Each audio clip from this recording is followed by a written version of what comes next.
The base case of a tree doesn't have to be false. Not only could we have chosen a different arbitrary value, we could have stored values inside of the bottom values, which are called the leaves of the tree. Let's make an alternate kind of binary tree with multiple base cases.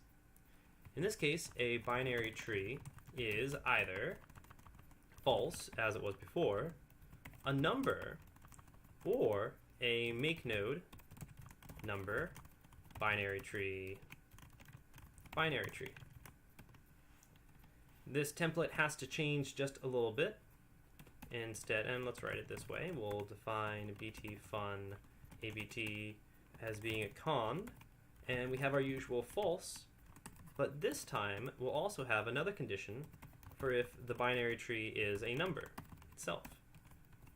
And node abt, and we still do our node value abt and our recursive cases bt fun of the node left abt and bt fun of the node right abt.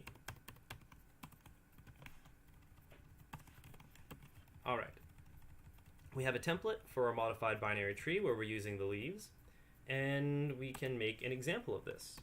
So we define our numTree2, just like we had number tree, to be make node 45. Remember, we're trying to represent that image from before. So we look up here at the, oh, I deleted it. Let me go grab it back and put it in the bottom just so that we have reference to it. So we say that we make node 45, that's the root. It has the nodes 32 on the one side, and 32's children are 15 and the empty tree. The other child of 45 is 27, and 27's children are 7 and 16. So this is a much more concise representation where we're using a lot less space. It does make the data definition more complicated though. Let's try writing the SumElements function once again, and we'll see how that modifies things. So SumElements version 2 is a function that consumes a binary tree of numbers, produces a number. Consumes a binary tree of numbers and adds them all up, producing a number. Write our header, SumElements.v2 consumes a binary tree, does something, and we'll write our check expect. In this case, we'll SumElements v2 on the empty tree, starting it off, and that produces 0. We'll need to SumElements on a number, which is also now a valid binary tree, and that produces just the number. We'll try it on a very simplistic node, SumElements, oh, we got a typo in here, SumElements.v2 of a make node, say 145 and false, and that leads to 145.